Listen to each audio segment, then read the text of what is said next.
దేవుని నిజ ప్రేమ పరిశుద్ధ గ్రంథమందున్నది. దేవుని నిజ ప్రేమ పరిశుద్ధ గ్రంథమందున్నది. పఠించు సోదరా, పరిశీలించు సోదరి, దొరుకునందు నిత్య జీవం. పఠించు సోదరా, పరిశీలించు సోదరి, నిత్య జీవం. దైవ సమాధానం పరిశుద్ధ గ్రంథమందున్నది. దైవ సమాధానం పరిశుద్ధ గ్రంథమందున్నది. పఠించు సోదరా, పరిశీలించు సోదరి, దొరుకునందు నిత్య జీవం. పఠించు సోదరా, పరిశీలించు సోదరి, దొరుకునందు నిత్య జీవం. దేవుని ఆదరణ పరిశుద్ధమందున్నది. దేవుని ఆదరణ పరిశుద్ధ గ్రంథమందున్నది. పఠించు సోదరా, పరిశీలించు సోదరి, దొరుకునందు నిత్య జీవం. పఠించు సోదరా, పరిశీలించు సోదరి, దొరుకునందు నిత్య జీవం. 6వ కీర్తన 2వ వచనాన్ని చదివి సహాయపడండి. కీర్తన గ్రంథం. యెహోవా, నేను కృషించి ఉన్నాను, నన్ను కరుణించుము. యెహోవా, నా ఎముకలు అదురుచున్నవి, నన్ను బాగు చేయుము. కీర్తనకారుడు తన హృదయంతరంగములో ఒక వేదనకరమైనటువంటి ప్రశ్న మిగిలింది. చాలామంది జీవితాలను మనం పరిశీలన చేస్తున్నప్పుడు ఈ కీర్తనకారుడు తన హృదయంతరంగములో మెదులుతున్న ఆ ప్రశ్న, పరితపిస్తున్నటువంటి ఆ విధానం ఈ గ్రామంలో ఉన్న వారికి కూడా అవసరమే అని అనిపిస్తుంది, లేక ఈ ప్రాంతంలో ఉన్న వారికి కూడా అవసరమే అనిపిస్తుంది. దాని భావం ఏంటంటే, తను ఎలాంటి స్థితిలో ఉన్నాడంట? చాలా వేదనకరమైన పరిస్థితిలో తను ఉన్నట్టుగా మనకు అర్థమవుతుంది. వేదన అనేది ఒక్కోసారి భార్యకున్న వేదన భర్త పంచుకోలేడు, భర్తకున్న వేదన భార్య కూడా పంచుకోలేదు. పిల్లలు అనుభవిస్తున్న వేదన తల్లిదండ్రి పంచుకోలేరు, తల్లిదండ్రి అనుభవిస్తున్న వేదన ఆ పిల్లలు కూడా పంచుకోలేనటువంటి విషయాలు. మనుషులైన ఎవరైనా సరే ఒక వ్యక్తి పడుతున్న వేదన మరొక వ్యక్తి ఏం చేసుకోలేరు, పంచుకొనలేరు. దాన్ని కాస్త నేను భరిస్తా అనలేరు. ఒకవేళ ఏదైనా ప్రతికూలంగా బయటికి కనబడేదైతే ఒక వ్యక్తి సహాయపడగలడు, కాస్త నేను కూడా నీకు తోడు సహాయం చేస్తానండి, పట్టుకోమంటారా?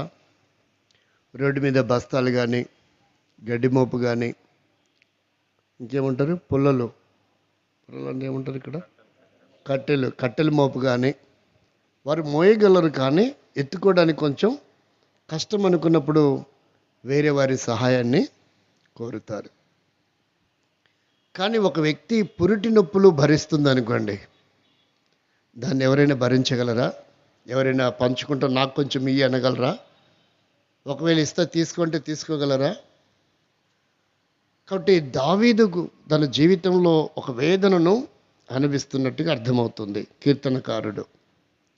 అలాగే ఈ రాత్రి కాలంలో నీ జీవితంలో లేక నీ కుటుంబంలో నీ వంశంలో ఎలాంటి వేదనకు నువ్వు గురై ఉన్నావో సహోదరి సహోదరుడా, దాని నుండి ఎవరు నన్ను బాగు చేస్తారు అని ఎక్కడికెక్కడికో తిరిగి ప్రయాసపడి వెతకి వెతికి వేసారిపోయిన పరిస్థితి ఒకవేళ నీ జీవితంలో ఉన్నట్లయితే,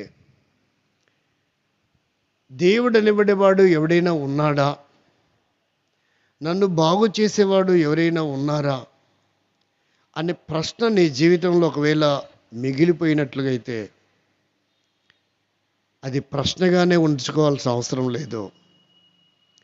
ఆ సమస్యగానే నీ జీవితంలో ఉండిపోయే అవకాశం లేదు. నీకు కూడా ఒక గొప్ప అవకాశం ఉంది, నీకు కూడా గొప్ప తరుణం ఉంది. అది చాలా సూక్ష్మంలో మోక్షము. నువ్వు కూడా బాగుపడతావు. నువ్వు బాగుపడలేవు అని నువ్వు అనుకున్నా, వైద్యులు కూడా బాగు చేయలేము అని చేతులు ఎత్తేసిన, నీకంటూ ఒక అవకాశం ఉంది. కాబట్టి సరైన వ్యక్తి దగ్గర, సరైన డాక్టరు, సరైన హాస్పిటల్కి వెళ్తే కొంత మెరుగుపడే అవకాశం ఉందేమో. సరైన వైద్యము సకాలానికి అందలేదండి.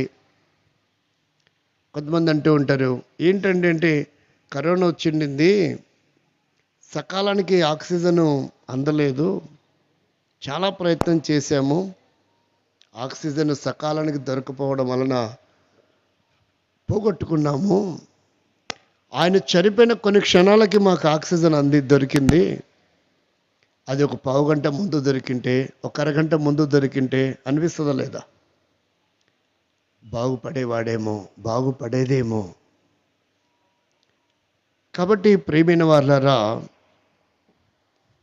ఇలాగే నేను ఒకసారి కృష్ణా జిల్లాలో విసన్నపేట దగ్గరలో కుదుప అని ఒక ఊరు ఉంది. ఊరి పేరేంటి? కుదుప. విసన్నపేట నుంచి డైరెక్ట్గా బస్సు వెళ్తుంది. విజయవాడ నుంచి డైరెక్ట్గా విసన్నపేటకు బస్సు వెళ్తుంది. ఆ బస్సు ఎక్కితే కుదుప అనే ఊరిలో మేము దిగుతాం. అంటే రెండు రూట్లు ఉన్నాయి విసన్నపేటకి. ఒక రూట్ ఏమో ఎక్స్ప్రెస్ సర్వీసు, అది నూజివీడు మీదుగా వెళ్తుంది. మరొక రూట్ ఏమో మైలవరం మీదుగా కుదుప చిన్న చిన్న గ్రామాలు చూస్తూ విసన్నపేట చేరుతుంది. కాబట్టి ఆర్డినరీ సర్వీసులో వెళ్ళాలి కుదుప వెళ్ళాలంటే. అది కాస్త మెయిన్ రోడ్డు నుండి, ఛత్తీస్గఢ్ వెళ్ళే రోడ్డు నుండి కుడివైపుకి లోపలికి వెళ్తే విలేజ్ల మీదుగా వెళ్తుంది. ఆ ఊరిలో ఒక పాస్టర్ గారు ఉంటాడు, ఆయన పేరు ఏలియా. అక్కడ ఒక అమ్మాయి చాలా సంవత్సరాల నుంచి వేదన చెందుతూ ఉండింది. తల్లిదండ్రి వదిలేసినారు ఆ పాపని. 12-13 సంవత్సరాల వయసులో ఆ సమస్యకి గురైంది. వివాహం కూడా అయింది, భర్త కూడా వదిలేశాడు, తల్లిదండ్రి కూడా వదిలేశారు. ఆ అమ్మాయి, పాస్టర్ గారు మీ చర్చిలోనే పడేసుకోండి, బాగుపడుతుందేమో, తగ్గలేదు, పెళ్లి చేసినాం అప్పుడు తగ్గలేదు, భర్త కూడా వదిలేసినాడు, కాబట్టి ఇంకా ఈ పాపను మేము బాగు చేసుకోలేము, మా వల్ల కాదు అని పాస్టర్ గారికి ఇచ్చేసినారు. ఎవరిని? చిన్నపిల్లలు కాదు, 25-30 సంవత్సరాల వయసుండే అమ్మాయిని. ఆ ఊర్లో స్పెషల్ మీటింగ్కి నేను స్పీకర్గా పిలిచారు. నాకేం తెలీదు అప్పటిదాకా, మీటింగ్కి వెళ్ళిన దాకా తెలీదు. మీటింగ్కి వెళ్ళాము, వాక్యం చెప్తా ఉన్నాం, కేకలేస్తూ ఉంది అమ్మాయి. అంతకుముందు ఏం పేరో తెలీదు. ఆ తర్వాత దేవుడు స్వస్థపరిచిన తర్వాత మహిమ జ్యోతి అని పేరు పెట్టాల్సి వచ్చింది అమ్మాయికి. ఇప్పటికీ చర్చిలోనే ఉంటుంది ఆ అమ్మాయి. ఇంకా పేరెంట్స్ వదిలేసినారు కదా. ఆ అమ్మాయి బాగుపడింది, చర్చి శుభ్రం చేస్తూ. భర్త అయితే వచ్చాడు కానీ ఆ అమ్మాయి ఇష్టపడలేదు. బాగైంది కనుక నాకు భార్య నాకు కావాలని కొంతమంది వ్యక్తులను తీసుకొని మందిరం కాటికి వస్తే, ఆ ఏలే అనే అంకులు, చాలా పెద్ద ఆయన పాస్టర్ గారు, అయ్యా మరి ఆ పిల్లని మేము కన్న కూతురులాగానే చూసుకున్నాము, కాబట్టి మేము ఇవ్వలేమయ్యా, ఆ పిల్లంతలకి ఆ పిల్ల వస్తానంటే మీరు తీసుకెళ్ళండి అన్నారు. ఆ అమ్మాయి మాత్రం నేను వెళ్ళను అంకుల్ అన్నది. ఇప్పటికీ మందిరంలోనే ఉంటుంది అమ్మాయి. దాదాపుగా 1200 మంది పాస్టర్ దగ్గర ప్రార్థన చేయించారంట. అందుకే ఆశ వదిలేస్తే ఈయనకి ఒక అమ్మాయి అవసరమైంది. కాస్త ఓడవటానికో ఏదైనా కడిగి కాస్త టీ కాఫీ కలపటానికి తీసుకెళ్ళి మందిరంలో పెట్టుకున్నారు. రోజు మీద ఒక అరగంటనో పావుగంటనో బాగుంటుంది. ఇంకా ఎప్పుడు కేకలేస్తూ నోట్లో నుండి ఉమ్మి కారుస్తూ జుట్టు ఎరబోసుకుంటూ వస్త్రాలు లాగేసుకుంటూ అలా ఉంటుంది అమ్మాయి. కాబట్టి ఆ మందిరంలో ఎవరు ఉండరు. ఆ పిల్లని మందిరంలో పెట్టి తాళం వేసి వెళ్ళిపోతారు అంతే. అందుకని ఆ అమ్మాయిని అక్కడ ఉండడానికి సెక్యూరిటీ లాగా. ఇంకా అమ్మాయి దగ్గరికి ఎవరు వస్తారు? ఆ రకంగా ఉంటే గజగజలు ఆడిపోతారు. ఆ పిల్ల ఒకసారి మందిరంలోకి వస్తే అందరు లేచి బయటికి వెళ్ళిపోతారు. అట్లుంటుంది అమ్మాయి. కానీ దేవుని స్తోత్రం. జాషువా, నిన్ను స్పీకర్కి ఎందుకు పిలిచినాం తెలుసా ఈ మీటింగ్కి? నేను వాక్యం చెప్పడానికి కాదు పిలిచింది అన్నాడు చివరికి అంకులు. దేనికి అంకుల్ అంటే, మా దగ్గర ఒక కేసు ఉంది, అందుకే నిన్ను పిలిచాము. మరి ఇంతమంది పాస్టర్స్ వచ్చారంటే నీ గురించి వారికి తెలియాలి కాబట్టి వీళ్ళందరూ పిలిచాం. సేవకుల మీటింగ్ పెట్టాడు ఆయన, సేవకులందరూ పిలిచి. ఉదయం సేవకుల మీటింగు, రాత్రి నుంచి స్పెషల్ మీటింగ్స్ పెట్టాడు 3 రోజులు. అంటే 3వ రోజు, ఫస్ట్ రోజు రాత్రి నుంచి 3 రోజులు, అంటే శుక్రవారం రాత్రి నుంచి ఆదివారం రాత్రి వరకు. శుక్రవారం పగలు సేవకుల మీటింగ్ పెట్టాడు. ఆ సేవకులందరూ ప్రార్థన చేసిన వాళ్ళేనంట, నాకు తెలియదు. సరే, మొత్తానికి ఆ అమ్మాయిని 8 మంది పట్టుకొని తాళ్ళు కట్టి, అప్పుడు తెలిసింది నాకు పీర్ల పండుగ అంటే ఇట్టుంటుందని.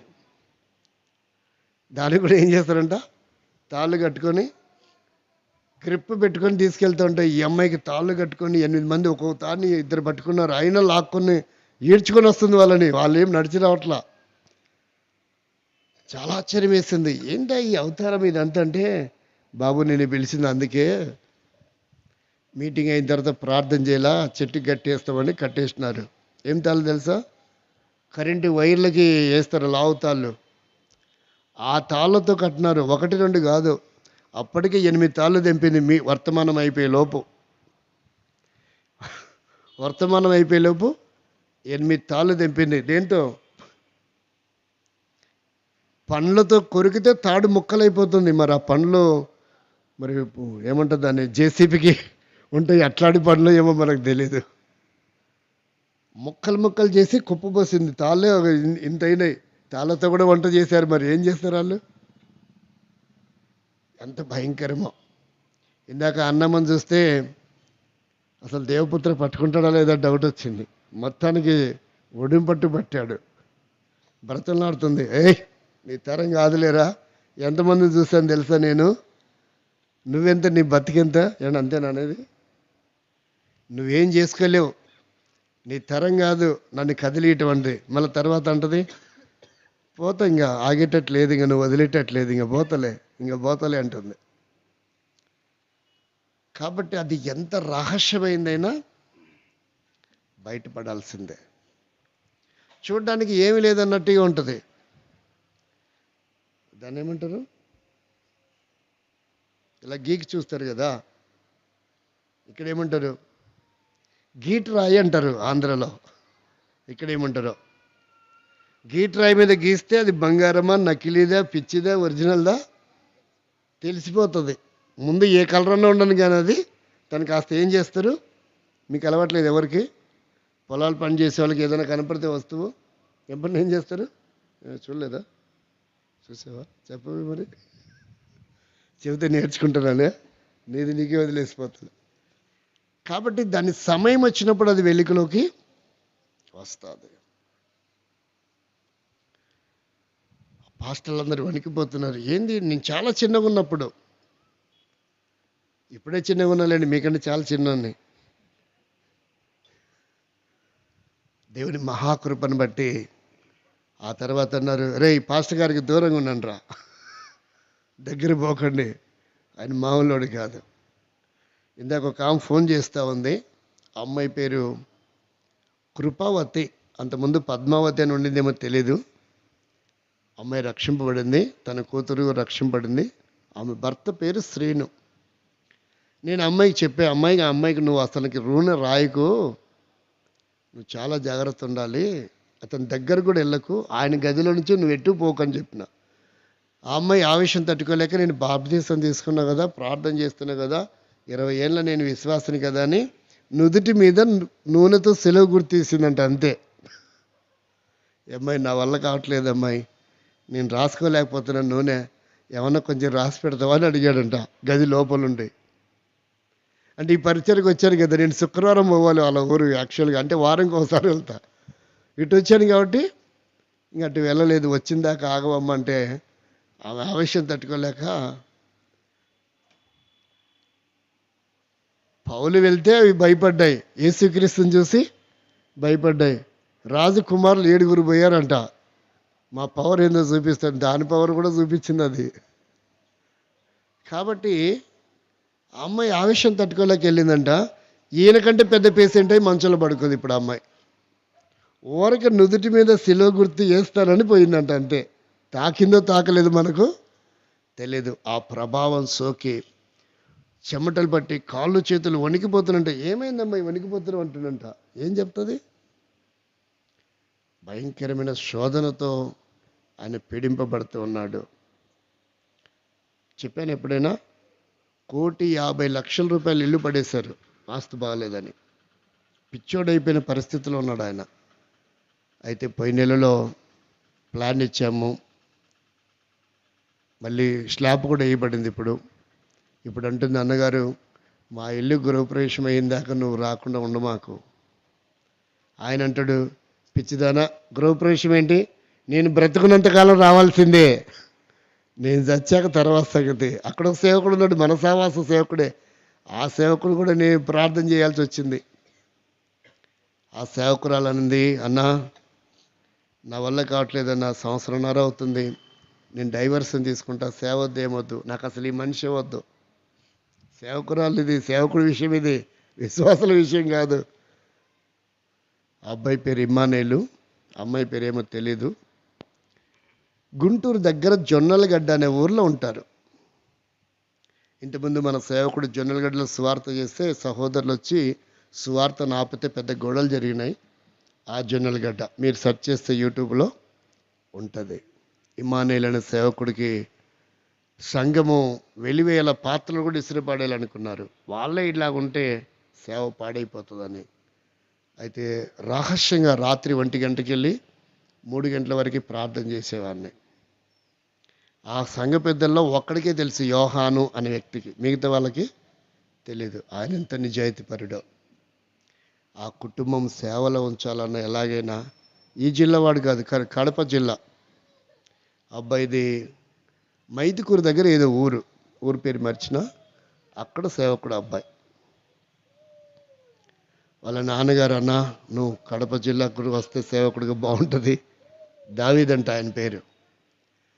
సరే, మొత్తానికి రాత్రి 1 గంటకి వెళ్ళటం, 3 గంటల వరకు ప్రార్థన చేయటం.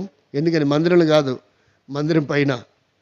మందిరంలో అయితే ఎవరైనా వచ్చి చూసి లేచారనుకో, ఒక్కడు కూడా చర్చికి రాడు. అట్లాంటి పరిస్థితి ఆ సేవకుడిది. దేవుని కృపను బట్టి ప్రార్థన చేశాము. నా పరిస్థితి ఏందన్నా అంటే, నువ్వు ఇమ్మీడియట్గా ట్రాన్స్ఫర్ పెట్టుకో అన్నాం. అక్కడి నుంచి వేరే చోటికి ట్రాన్స్ఫర్ అయ్యాడు. అక్కడ నుండి తిరిగి ఇప్పుడు జొన్నలగడ్డకు వచ్చాడు. కాబట్టి శ్రీని కొరకు ఇట్లాంటిది కుదరదు, కానీ నాకు ప్రార్థన చేయటం, ఇట్లాంటికి దానికి ఒకడు ఉన్నాడు, దయ్యాల బస, వాడిని పిలిపిస్తా అని చెప్పినాడంట. నాకు ఫోన్ చేస్తే వెళ్ళాను. అన్న ఇది పరిస్థితి, ఏమన్నా చేయండి. ఆయన అంట, అన్న నువ్వు పాస్టర్వే కదా, నీ చేత కాదంటే, నా చేత కాదు అన్నాడంట డైరెక్ట్గానే. ఎవడు పడతాయి చేయకూడదు, దగ్గర కూడా రాడు. ఆ ఇమానేలు ఆ దూరం, అన్నా నేను ఉంటలేను అంటాడు. ఎంత భయమో. కాబట్టి బాగు చేయబడ్డాలని నీకు ఒక్క కోరిక ఉంటే, నీ కోరికనే నిన్ను బాగు చేస్తుంది. నీకు కొరకు దేవుడు ఒక మార్గాన్ని తెరుస్తాడు. ఈయన అడుగుతున్నాడు ఏమని, చదవండి 2వ వచనం. కీర్తన 6వ కీర్తన 2వ వచనం. యెహోవా నేను కృషించి ఉన్నాను, నన్ను కరుణించుము, యెహోవా నా ఎముకలు ఏమవుతున్నాయంట? ఎముకలు అదురుచున్నవి, నన్ను బాగు చేయము. స్పష్టంగా ఉందా లేదా? ఇంకేమైనా దొరదార్థంగా ఉందా? అంటే బాబు మైక్ కంటే పెద్ద సౌండ్ వస్తుంది అటు నుంచి. వాళ్ళకే మైక్ పెడితే ఊరు మొత్తం వినబడుతుంది. ఈ కీర్తనగాడు ఎంత అద్భుతంగా, ఎంత క్లుప్తంగా చెప్పాడు, ఎంత స్పష్టంగా చెప్పాడో చూడండి. ఏమైనా దాపురికం ఉంది ఇక్కడ? మొదటిది ఏం చెప్పాడు? నేను కృషించి ఉన్నాను. మొట్టమొదటి నేను కృషించి ఉన్నాను. ఎప్పుడు కృషించి ఉంటాడు? ఇంకా నేను మరలా బాగవుతాను అన్నటువంటి ఆలోచన కూడా లేనప్పుడు ఏమంటారంటే ఇంక నా పని అంత అయిపోయింది. ఎవరు వద్దంటున్నారు? ఎవరు వద్దంటున్నారు? ఇక్కడ ఏమంటో తెలియదు. ఊరు వద్దంటుందంట, వల్లకాడు ఆహ్వానిస్తుందంట. ఇక్కడేమంటారు? పొమ్మంటుందా? ఇల్లు పొమ్మంటుందా? ఇంకా సమాధి బాగుంది, యతిప్రాస బాగుంది. ఊరు వద్దంటుంది, వల్లకాటు ఆహ్వానిస్తుందంట. అలా ఉన్న వ్యక్తి చెప్తాడు, నేను ఇంకా కృషించిపోయానండి, ఇంకా నా పని గడియలు విఘడియలేనేమో, రోజులోనేమో, ఎప్పుడు ఏం జరుగుతుందో తెలీదు. మన సహవాసంలో ఒక సేవకుడు, ఏం పేరు, ఎవరైనా చూసారా అగస్టిన్ గారిని? మీరు చూసారా? అగస్టిన్ అంకులు మధ్యరాత్రి లేచాడంట. లేచి స్నానం చేసి షూట్ వేసుకున్నాడంట. షూట్ వేసుకుంటే పిల్లలు కుమారులు చూసి అంత ఆశ్చర్యపడ్డ, ఏమైంది ఏమైంది ఏమైందని.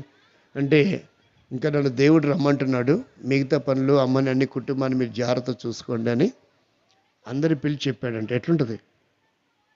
ఏం జరిగిందిరా? ఎందుకు ఆ మాట చెప్పింటాడంటే, నేను అనుకుంటున్నా ఆయన గొప్పతనం కాదు కానీ దైవజనుడు భక్సింగ్ గారి పక్కన ఎక్కువ కాలం ఆయన నిలబడే తర్జుమా చేశాడు. ముగింపు దినాల వరకు, చివరి దినాల్లో కూడా భక్సింగ్ గారు కుర్చీలో కూర్చొని ఒక్క వచనం చెప్తే వర్తమానం అంతా ఎవరు చెప్పేవాళ్ళు? అగస్టిన్ అంకుల్ గారు చెప్పేవారు. కాబట్టి అంత ఎక్కువ సన్నిహితంగా ఉన్నాడు కనుక ఆ ప్రభావము నేను అనుకుంటున్నా అగస్టిన్ అంకుల్లో కూడా ప్రవేశించింది కాబోలు. అందుకని ఏమన్నాడు? నన్ను దేవుడు పిలుస్తున్నాడు, నేను సిద్ధపడ్డాను, అందుకనే ఇంకా తర్వాత నాకు స్నానాలు గినాలు ఏమీ చేయించకుండా ఆల్రెడీ స్నానం చేసి షూట్ వేసేసుకున్నాడు. వేసేసుకొని మోకరించి ప్రార్థన చేస్తూ అలాగే శరీరాన్ని విడిచిపెట్టాడు. క్షణాలు. కాబట్టి ఇక్కడ అంటున్నాడు కీర్తనకారుడు, నేను కృషించిపోయి ఉన్నాను. చదవండి ఏమంటున్నాడు? నన్ను ఒకవేళ వీలైతే, నీవు తప్ప నన్ను కరుణించేవాడు ఎవడు లేడు. ఎందుకని అలా చెప్పింటాడు? ఎందుకంటే ఆయన ఏమై ఉన్నాడు? కరుణామయుడు కనుక. ఏమయుడు? చాలామంది కృపా నిలయమని రాసుకుంటున్నారు. కృపకి చాలామందికి నిర్వచనం తెలియదు. కాబట్టి ఎవరు పడితే వారికి కృప అనే పదాన్ని వాడుకోవడం అంత కరెక్టు కాదు. కాబట్టి ఈయన కరుణ గలవాడు కనుక కరుణా సమృద్ధి కలిగినటువంటి వాడు, కృపా సమృద్ధి కలిగినటువంటి వాడు, సర్వ సమృద్ధి సంపన్నత కలిగినటువంటి వాడు. అందుకే ఆయన అడుగుతున్నాడు, ఎలాగైనా నన్ను కరుణించు. ఎందుకు కరుణించాలా? ఆల్రెడీ నేను క్షణాలలో ఉన్నాను, కృషించిపోయి ఉన్నాను. రెండవదిగా మాట అంటున్నాడు, యెహోవా నా ఎముకలు. ఇప్పుడు దేహం కాదు, ఏం సమస్యతో ఉందంట? శరీరము కదలటం కాదు, నరాల వీక్నెస్ కాదు ఇది. ఇదే వీక్నెస్. ఎముకలు కూడా ఏమైపోతున్నాయి? అదురుచున్నవి. అంటే ఎముకలు కూడా అదురుతుంటే కూర్చోగలడా, నించోగలడా?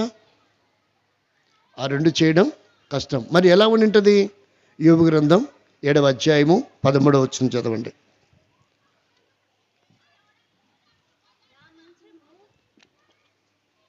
నా మంచము కానీ వాస్తవంగా ఎవరు ఆదరించాలా? ఆదరించాల్సింది ఎవరు? మనుషులు ఆదరించాలి. ఒకవేళ ఆ స్థితిలో ఉన్నప్పుడు తన భార్య ఆదరించాలి, లేక ఆ స్థితిలో ఉన్నప్పుడు తన భర్త ఆదరించాలి. ఒకవేళ సహోదరి అయితే వాళ్ళ అక్కనో చెల్లో తల్లో ఆదరించాలి.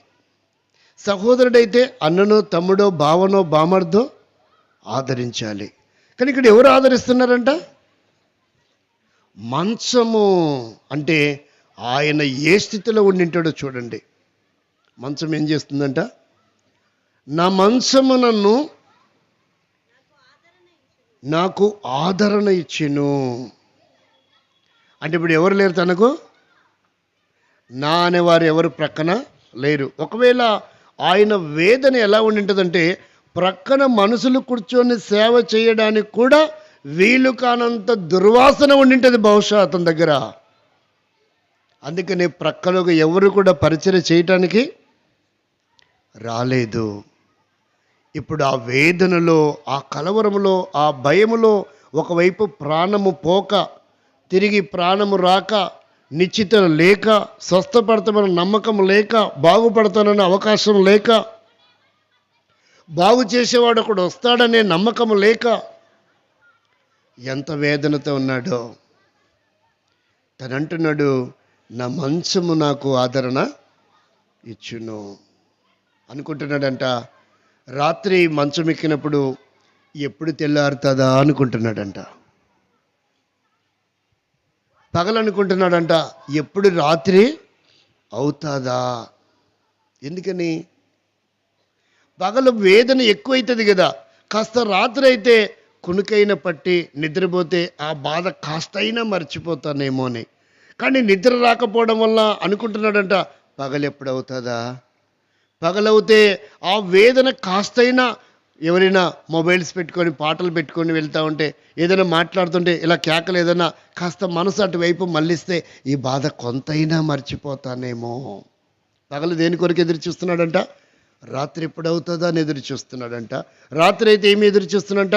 పగలు ఎప్పుడవుతుందా. కొంతమంది అంటారు, ఏమంటారు తెలుసా, అసలు నాకు నిద్రనే రాలేదమ్మా, కోడికి నాకు తెల్లారింది అనుకో. ఎవరికి తెల్లారలేదు? మీ ఇద్దరికేనా? అంటే దాని భావం ఏంటంటే దాంట్లో ఒక మర్మం ఉంది. కోడి వేవేళకి ఎలాగైతే కూత వేస్తూ అది మెలకువగా ఉంటుందో, నేను కూడా కునుకు లేకుండా మేలుకున్నాను అని చెప్పటానికి దేంతో పోల్చారు? కోడికి నాకు తెల్లారిందనే పదాన్ని వాడతారు. కాబట్టి ఈయన ఎంత వేదన ఉన్నాడో ఒక్కసారిగా అడిగాడు. ఏంటంటే, ఇలాగే ఒక వ్యక్తి ఉన్నాడు కృష్ణా జిల్లాలో, ఆయన పేరు పెద్ద వెంకటేశ్వరరావు. వారు 5 అన్నదమ్ములు. పెద్ద వెంకటేశ్వరరావు ఆయనది కూడా అదే ఊరు. కొదప దాటిన తర్వాత వస్తుంది కోనపరాజు పర్వాని. ఆయన తెలంగాణలో ఒక ఆలయం ఉంటుంది, జమలాపురము. ఆ ఊరి పేరేంటి? జమలాపురము. అది కృష్ణాకి తెలంగాణకి కిలోమీటర్ల వ్యవధిలో ఉంది. అంటే చివరి మండలం అది. ఎర్రుపాలెం మండలంలో జమలాపురం ఉంటుంది. ఖమ్మం జిల్లా బార్డరు, కృష్ణా జిల్లా బార్డర్ అన్నమాట అది. జమలాపురంలో ఒక విశిష్టమైనటువంటి ఆలయం ఉంటుంది. వారి నాన్న అసలు ఆ పేరు కూడా ఆ భక్తుడి పేరే, అక్కడున్న ఆయన పేరే పెట్టుకున్నారు. జమలయ్య అని పేరు పెట్టుకుంటారు, ఊరి పేరు పెట్టుకుంటారు. తర్వాత అక్కడున్న ఆలయం పేరు కూడా పెట్టుకుంటారు. ఈయన పేరు పెద్ద వెంకటేశ్వర్లు.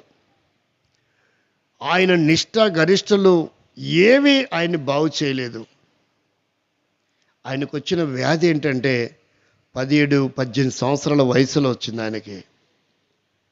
ఆ వ్యాధి ఏంటి అంటే ఏం వ్యాధో తెలీదు, డాక్టర్లకు అర్థం కాలేదు.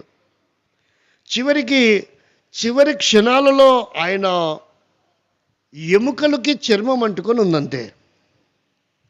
ఈ రాత్రి పోతాడేమో, ఈ క్షణంలో పోతాడేమో ఎదురు చూశారు. అన్ని ప్రయత్నాలు అయిపోయినాయి.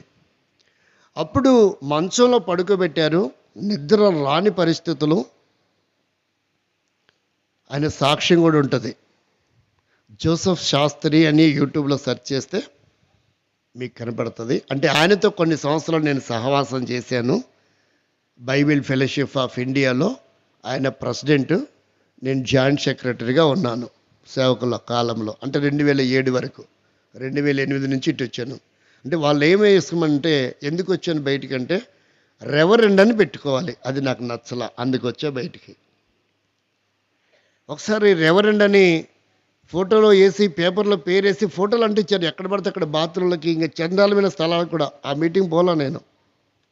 ఎందుకు పోలేదంటే స్పీకర్గా రెవరెండ్ అని తీసినారు నా ఫోటో, అందుకు పోలేదు. నాకు రెవరెండ్ వద్దండి, నేను ఊరక సేవకుడి బ్రదర్ అని పెట్టండి అన్నాను. అదేంటయ్యా నువ్వు ఇప్పుడు ఇంకా నెక్స్ట్ సెక్రటరీ అవ్వాలి, ఆ తర్వాత ప్రెసిడెంట్, వైస్ ప్రెసిడెంట్ అవ్వాలి, ప్రెసిడెంట్ అవ్వాలి, నువ్వేంటి రెవరెండ్ వద్దంటావేంటి? నాకు రెవరెండ్ వద్దు, 22 వద్దురా బాబు అనేసి సహవాసాన్ని విడిచిపెట్టాల్సిన పరిస్థితి ఏర్పడింది. ఆ సహవాస అధ్యక్షుడు ఆయన. ఆ కాలంలో ఏం చేయాలో అర్థం అవడం లేదు. రక్తపు విరోచనాలు ఒక రాత్రికి 25 నుండి 30 సార్లు వెళ్ళేవాడంట. చివరి రోజు ఇక కొన్ని క్షణాల్లో చనిపోతాను అనుకున్న రోజు 75 సార్లు వెళ్ళాడంట. ఏం విరోచనాలు? మామూలుగా విరోచనం అయితేనే, మోషన్స్ అయితేనే 2-3 అయితే ఇబ్బంది పడతారు. రక్తముతో కూడిన మోషన్ అయిపోయింది, ఇంకా వెళ్ళలేని పరిస్థితిలో ఉన్నాడు. అప్పుడు దేవుడు అనబడేవాడు ఎవడైనా ఉన్నాడా ఈ విశ్వంలో? పెద్ద వెంకటేశ్వరరావు అనే నన్ను ఈ వేదన నుండి బాగు చేస్తే ఆయన కొరకే నా జీవితం అంకితం చేస్తాను, ఆయన నామస్మరణ చేస్తూ జీవితాంతము ఆయన భజన చేస్తూ తిరుగుతానని ఆయన ఒక తీర్మానం చేసుకున్నాడు. ఎప్పుడైతే అంటే ఆయనకు తెలిసిన పద్ధతులు చేసుకున్నాడు, చేస్తే ఆయనకు సంబంధం లేదు కదా. ఆయన నామస్మరణ చేస్తూ, ఆయన భజన చేస్తూ ఊరూరు తిరుగుతానని తీర్మానం చేసుకున్నాడు. అలా తీర్మానం చేసుకున్నాగానే ఆ ఇంటి కప్పు, అక్కడ తాటాకులు ఇల్లు ఉంటాయి, కృష్ణా జిల్లా అంతా ఏ ఇల్లు తాటాకులతో చేసిన ఇల్లు ఎక్కువ ఉంటాయి. ఆ ఇంటి కప్పులుండి ఒక వెలుతురు వచ్చి ఆయన తలకా నుంచి స్టార్ట్ అయ్యి పాదముల వరకు అలా వెళ్ళిపోయిందంట. ఆ తర్వాత లేచాడు, మంచినీళ్ళు స్పూన్తో తాగేవాడు, ఒక్కసారిగా మొత్తం బాటిల్ చెంబంతా ఎత్తేసి తాగేశాడు. ఏమైంది అర్థం కాలేదు, ఏం జరిగిందో తెలీదు. మళ్ళీ కాస్త ఇబ్బంది అయింది, నీరసం అనిపించిందంట. మళ్ళీ పడుకున్నాడు మంచంలో. పడుకొని ఈ బాధ భరించలేకపోతున్నాను అని ఆ వేదనలో ఉన్నప్పుడు మంచం చుట్టూ తెల్లని వస్త్రములు ధరించి ఆయనకు మసాజ్ చేస్తున్నట్టుగా గమనించాడంట. అప్పుడు ఒక పాట రాసుకున్నాడు ఆయన, మంచి రచయిత ఆయన. అంటే అదేమంటారు, మెట్రికులేషన్ ఏదో చదివాడు ఆ దినాల్లో ఆయన, మంచి రచయిత. బాధ భయంకరమైనది ప్రభుని పాదమే మధురము కాదా, బాధ భయంకరమైనది ప్రభుని పాదమే మధురము కాదా, ఆదరించు సహా వాసము దొరికే, ఆదరించు సహా వాసము దొరికే, ఆపద సంపద కాదా, ప్రణుతింతును నా ప్రియ ప్రభుని అని రాసుకున్నాడు ఆయన. ఆపద కూడా ఎలా మారిందంట ఆయనకు? సంపదగా మారిందంట వారు చేస్తున్న పరిచర్య. ఆ తర్వాత ఇంకా ఆయన మంచం దిగి 18-20 కిలోమీటర్లు నడిచి, ఒక బైబిల్ కావాలి ఇప్పుడు ఆయనకి, ఒక పాస్టర్ కావాలి. అప్పుడు జీవరత్నమైన ఒక అయ్యగారు ఆయనకు దొరికాడు. ఆయన ద్వారా సహవాసం చేసి ఆ తర్వాత సేవకుడయ్యాడు. ఆ తర్వాత వివాహమైంది. ఆ తర్వాత 2 అబ్బాయిలు 2 అమ్మాయిలు, వారందరూ సేవలో ఉన్నారు. ఆయన కరోనాతో చనిపోయినాడు పోయిన సంవత్సరమే. వాళ్ళ కుమారులందరూ సేవలో ఉన్నారు. కుమారులు 2 కుమార్తెలు. దాదాపుగా ఒక 35-40 చర్చిలు ఉంటాయి వాళ్ళకు. జోసెఫ్ శాస్త్రి ఆయన పేరు. బైబిల్ పండితుల్లాగా ఉంటాడు అతను. చదువుకున్న తక్కువనే కానీ నేను బాగా పరిశీలించాను. అంటే నాకు ఆయనతో ఉన్న సన్నిహితాలు కాబట్టి ఆ తర్వాత నేనే ప్రెసిడెంట్ అవ్వాలి. యాక్చువల్గా అందరూ అనుకున్నారు వీడు అతి త్వరలో జాయింట్ సెక్రటరీ నుంచి డైరెక్ట్ ప్రెసిడెంట్ అవుతాడని. అయితే దేవుని స్తోత్రం, అది ఎబ్రోన్ సహవాసాలు ఉండాలని ఉంది దేవుని చిత్తం కనుక దేవుడు అటు నుంచి చాలా సులువుగా తప్పించాడు. లేకపోతే మిమ్మల్ని అందరూ చూస్తారా, మీరు మా ఊరు వస్తారా? కాబట్టి ఏమని ప్రార్థన చేశాడు? బ్రతకాలా, బాగుపడాలని ఒకే ఒక కోరిక ఆ పెద్ద వెంకటేశ్వరరావు. ఇంటి పేరు చెప్పనా? కొర్రకొప్పుల. ఇంటి పేరు ఏంటి? కొర్రకొప్పుల పెద్ద వెంకటేశ్వరరావు ఆయన పేరు. ఒకటి ప్రియమైన వారలారా, రైతు యాక్చువల్గా ఆయన వ్యవసాయం చేసుకుని బ్రతికేవాడే. వాళ్ళ నాన్న కమ్యూనిస్టులో ఒక విశేషమైనటువంటి నాయకుడు. చాలా విచిత్రమైనటువంటి ఫ్యామిలీ వారిది. దేవుడు అద్భుతంగా తను అడిగాడు గనక ఏమని, దేవుడు అనబడేవాడు ఎవరైనా ఉంటే నన్ను బాగు చేస్తే, ఇంకా ఏ మొక్కులు మొక్కలేదు ఆయన, ఎక్కడికి వెళ్ళలేదు, ఎవరి చేత ప్రార్థన చేయించుకోలేదు, ఏ చర్చికి వెళ్ళలేదు. బాగుపడిన తర్వాత వెళ్ళాడు. ఆ రూపాన్ని, అవతారాన్ని, ఆ పరిస్థితులు చూసి ఈయన మాకు సంబంధించిన వాడు కాడు అనుకున్నప్పటికీ ఆ నామం దగ్గరికే రావాల్సిన అవసరం ఏర్పడింది. అంటే నాడు చాలామంది మాకు అవసరం లేదనుకుంటారు, కానీ ఈ నామం దగ్గర వచ్చేదాకా నువ్వు వదులుకోడు దేవుడు నిన్ను. గుడ్డని పిండినట్టు పిండబడుతుంది నీ జీవితం. ఏ నామం అయితే నాకు అవసరం లేదనుకుంటావో ఆ నామాన్నే జీవితాంతం మోసుకొని తిరగాల్సిన పరిస్థితి ఏర్పడుతుంది. ద గ్రేట్ మహానుభావుడు ఆచార్య ఆర్ఆర్కే మూర్తి భగవద్గీతలో 18 అధ్యాయముల్లో 9 అధ్యాయములు ఆయన చిన్న దినాల్లోనే కంఠత చేయగలిగినటువంటి మహానుభావుడు, మహనీయుడు. ఆయన బైబిల్లో తప్పులు వెతకాలని బైబిల్ చదవడం ప్రారంభించాడంట. కానీ మూర్తి నీ జీవితంలో ఎన్ని తప్పులు ఉన్నాయి చూడని ఎత్తి చూపించిందంట బైబిల్ ఆయనకి. అప్పుడు అన్నిటినీ విడిచి బైబిల్కి దాసోహం చేస్తూ, ఆ నామస్మరణ చేస్తూ, ప్రేమధార అనే ఏంటిది రేడియో ఛానల్, దాంట్లో నేను చిన్నగున్న దినాల వినేవాడిని. ఆయన స్వరం కూడా చాలా మధురంగా ఉంది.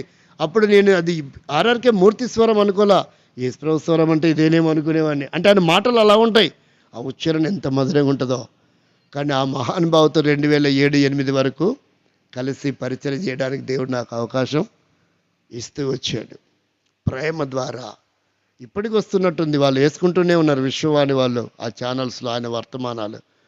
కాబట్టి ప్రియమైన స్నేహితులారా, మిత్రులారా, నీకు బాగుపడాలని ఒక చిన్న కోరికుంటే చాలు.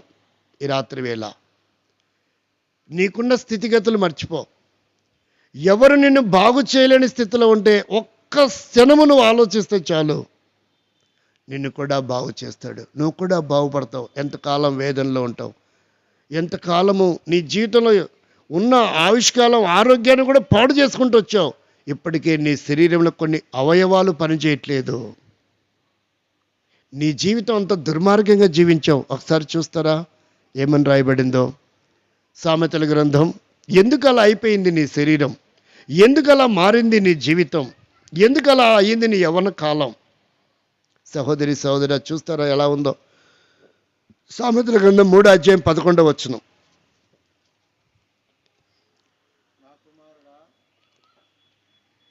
నా కుమారుడా, యెహోవా శిక్షను తృణీకరింపవద్దు, ఆయన గద్దింపునకు విసుగవద్దు. తండ్రి తనకిష్టుడైన కుమారుని గద్దించు రీతిగా యెహోవా తను ప్రేమించిన వారిని గద్దించును. మరలా రండి, దేవుని వాక్యం చూస్తే 5:11 అనుకుంటా, ఒకసారి చదవండి. 5:11 కూడా చూడండి. ఏ విధమైన గద్దింపు, నీకు అదొక హెచ్చరిక లాంటిది. గద్దింపు అంటే ఒకవేళ నీ స్కూల్లో కానీ కాలేజీలో కానీ, బాబు నువ్వు ఇలాగే చేస్తే టీసీ ఇచ్చి పంపించమన్నారు అనుకోండి, ఆహా ఎలాగో టీసీ ఇచ్చి పంపిస్తానన్నారు కదని సిగరెట్లు క్లాస్ రూమ్లో కాలుస్తాడా? ఎలాగో టీసీ ఇచ్చి పంపిస్తానన్నారు కానీ ఏకంగా మందు బాటిల్ తీసుకొని క్లాస్ రూమ్లో తాగుతాడా? ఒక హెచ్చరిక చేయబడింది, నువ్వు ఇలాగే చేస్తే టీసీ ఇస్తానంటే జీవితాన్ని సరిదిద్దుకోనే ఒకే ఒక అవకాశం ఇవ్వబడింది అని అర్థం. కాబట్టి దేవుడు నిన్ను ఏ విధంగా గద్దిస్తున్నాడో, పరిస్థితుల ద్వారా గద్దించవచ్చు, అనారోగ్యం ద్వారా గద్దించవచ్చు, ఆర్థిక ఇబ్బందుల ద్వారా గద్దించవచ్చు, ఇరుకుల ద్వారా, సమస్యల వలయము ద్వారా నిన్ను గద్దించవచ్చు. ఎందుకంటే అవన్నీ ఎందుకు జరుగుతున్నాయంటే పూట గడవని పరిస్థితులు నీ జీవితంలో వచ్చినా నువ్వు ఆయన వైపు తిరగాలనే తప్ప నువ్వు పాడవాలని కాదు. ఈ వాక్యాన్ని ఇలా ఉంచుదాం. 11వ వచనం ఒకసారి అటు వెళ్ళి ఇలా వచ్చేద్దాం. చూడండి, ఆమోసు గ్రంథం 4వ అధ్యాయము 6వ వచనం, 8వ వచనం, 10వ వచనం త్వరగా చదవండి. ఆమోసు గ్రంథం 4వ అధ్యాయము 6వ వచనం, నీ పట్టణములన్నిటిలోనూ నేను మీకు దంతశుద్ధి కలగజేసినను, మీరున్న స్థలములన్నీ అన్నిటిలోనూ మీకు ఆహారము లేకుండా చేసినను. అంటే ఎందుకంటే ఇవన్నీ జరిగేది ఎట్టకేలకు మనం తన వైపు తిరగాలనే. మనం ఏం చేస్తాం తెలుసా? ఆయన వైపు తిరగకుండా ఎక్కడికెక్కడికో తిరుగుతాం, ఎక్కడెక్కడనో ఎక్కుతాం, ఎక్కడెక్కడనో దిగుతాం, ఏమేమో చేస్తాం. దానికి కొంతమంది ఉన్నారులేండి, వాళ్ళు ఎలా అంటారో తెలుసా? ఒకసారి చదువు, మీ చేతిలో ఉన్న బైబిల్లో ఉన్నాయి ఆ మాటలు కూడా. ఇర్మియా గ్రంథం 50వ అధ్యాయము 6వ వచనం. ఇర్మియా గ్రంథం, ఎందుకు అలా ఎక్కుతున్నారు, ఎందుకు అలా దిగుతున్నారు, ఏం జరిగింది? నా ప్రజలు త్రోవ తప్పిన గొర్రెలుగా ఉన్నారు, వారి కాపరులు కొండల మీదికి వారిని తోలుకొని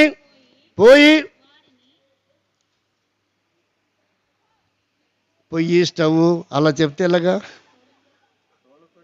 అక్కడ ఆపాలి.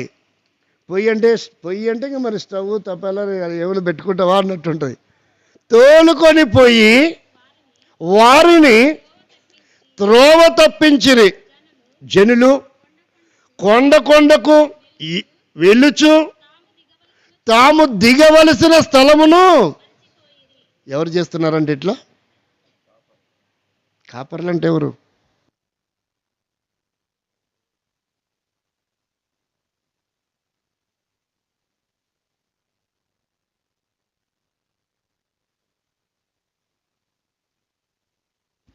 ఏం చెప్తున్నారు? కొండకు ఎక్కిస్తున్నారంట, కానీ వారు దిగవలసిన స్థలం ఏంటో తెలియడం లేదు. ఇక కింద పడి మీద పడి ఏం చేయాల్సి వస్తున్నారు? దిగుతున్నారు. దాని ఒక మాట వాడతారు కదా, ఏం చేద్దామమ్మా తిన్న నేరానికి? చెప్పండి ఫిలిప్ గారు, మీరు చెప్తే బాగుంటుంది. కడుక్కోవాలి. ఏం తిన్న నేరానికి?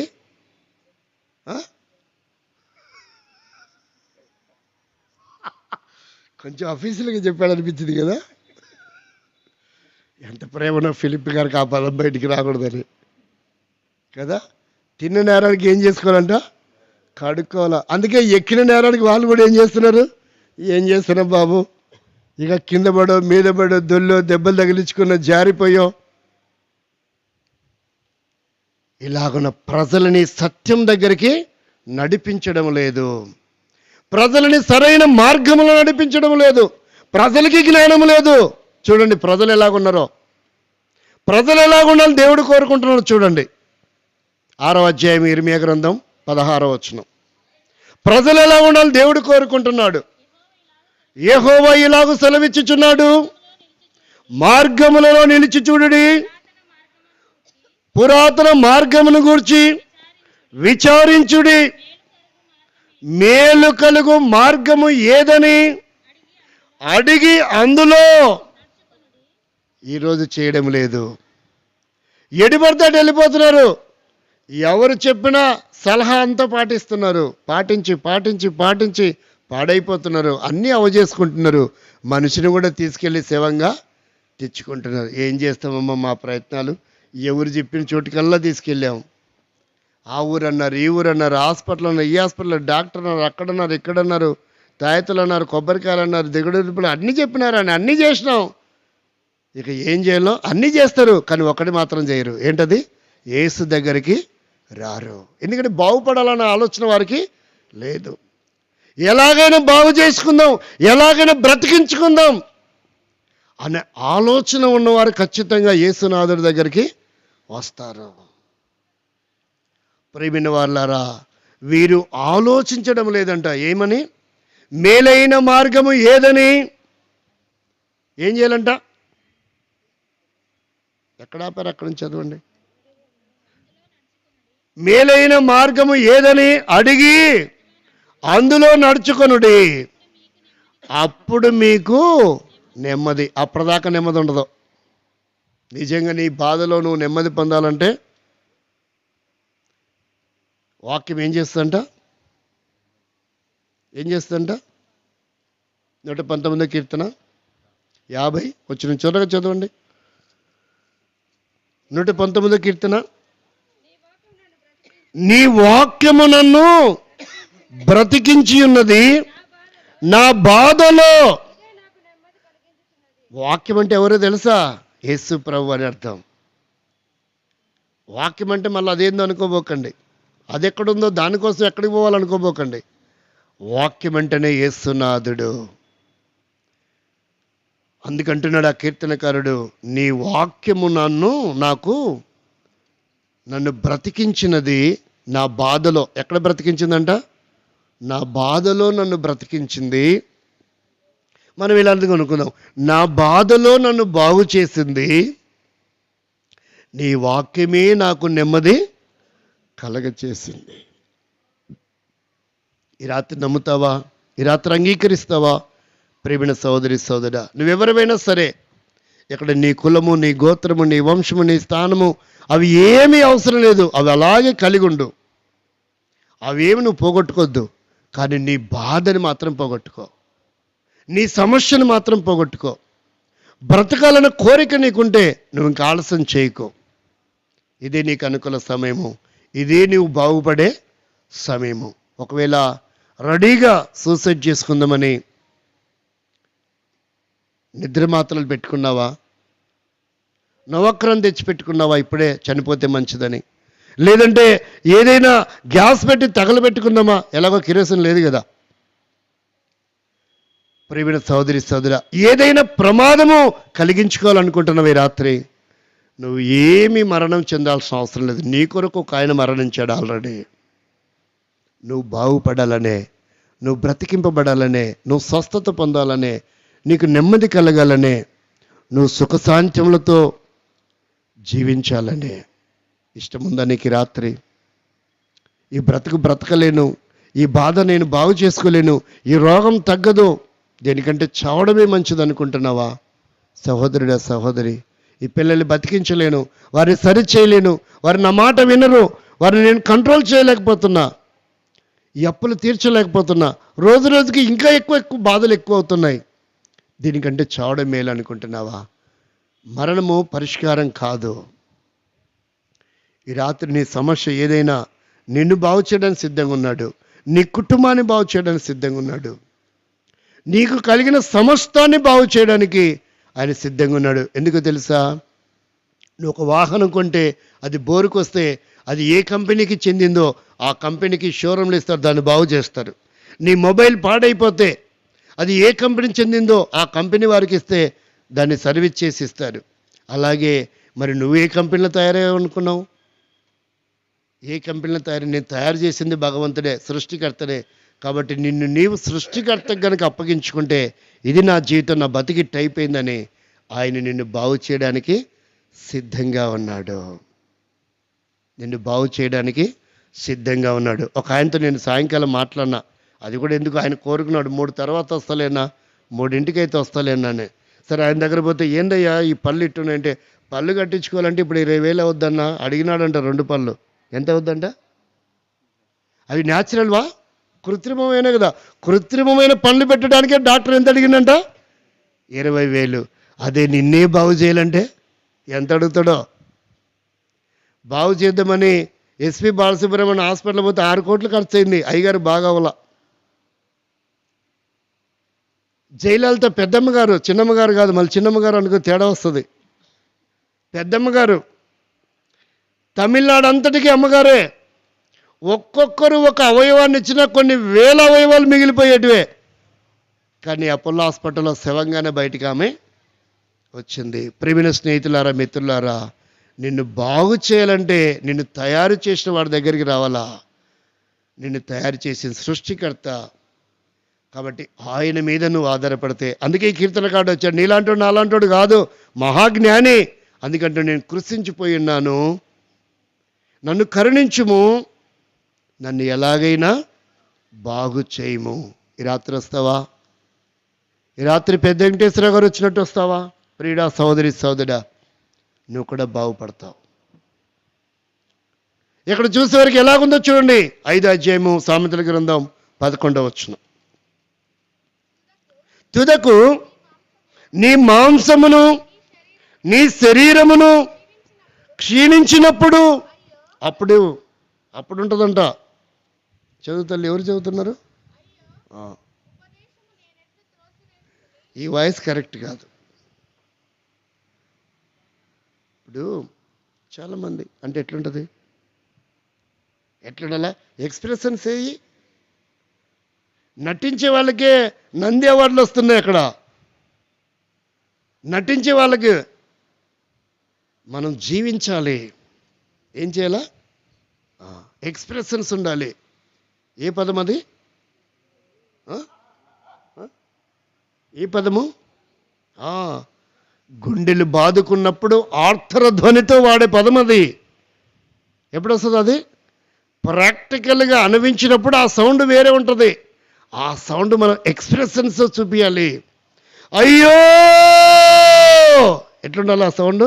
అట్లుండాలి. అప్పుడు అది ఏం జరిగిందో కూడా ఆటోమేటిక్గా ఆ సౌండ్లోనే తెలిసిపోతుంది. అట్లా చదవాలి. ఈ మొరటోని ఆడబట్టుకొచ్చారు నాయన, మా ఊరికి అంత తలకే నొప్పి అయిందని. అయ్యో ఏమంటున్నట? ఏమేమైంది? తుదకు నీ మాంసమును నీ శరీరమును క్షీణించినప్పుడు, అయ్యో నా అప్పుడు కన్నీరు గార్చి అంగలార్చి గుండెలు బాదుకున్న ప్రయోజనం ఇప్పుడే. కాస్త ఆరోగ్యం ఉన్నప్పుడే, కాస్త కంటి చూపు పనిచేస్తున్నప్పుడే, కాళ్ళు కదులుతున్నప్పుడే,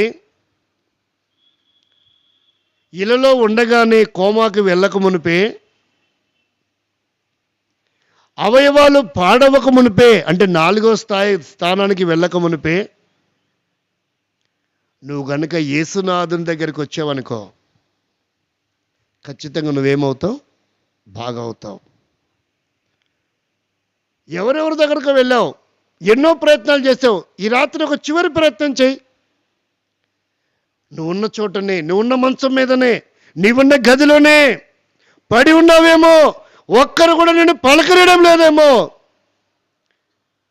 దానికంటే నాకు కాస్త విసమి కోడల పిల్ల, విసమి అమ్మ, విసమి బాబు అని బ్రతులాడుతున్నావేమో. లేదంటే నన్ను తీసుకెళ్ళా సమాధులను పాడేసిరండి, గుంతలోనన్ను పెట్టిరండి అంటున్నా. నువ్వు బ్రతకుండా గుంతలు పెట్టకూడదు, పెద్ద కేసు అవుతుంది. అది నీకు తెలియదేమో. శరీరం విడిచిపెట్టిన తర్వాత ఏం చేయాలా? అక్కడ తీసుకెళ్ళాలా? బ్రతకుండగా నేను అక్కడ తీసుకెళ్తే కూడా వీళ్ళు ప్రాణాలు పోతాయి. కాబట్టి ఒకవేళ నీకు బ్రతకాలని ఆశ ఉంటే, ఇంకా నీ శరీరము కాస్త పనిచేస్తున్నప్పుడే, కాస్త ఆరోగ్యంగా ఉన్నప్పుడే, మొదటి స్థానంలో ఉన్నప్పుడే బ్రతకాలని నీకు ఆశ ఉంటే తిరిగి తిరిగి తిరిగి తిరిగి ముందన నీవు కాస్త ఆరోగ్యంగా ఉన్నావు, ఇప్పుడు 90% నీ ఆరోగ్యం అంతా పాడైపోయింది. తిరిగావు, మందులు వాడావు, డాక్టర్లు మార్చావు, హాస్పిటల్ మార్చావు, సూపర్ స్పెషాలిటీలు మార్చావు, అంబులెన్స్ కూడా మార్చావు.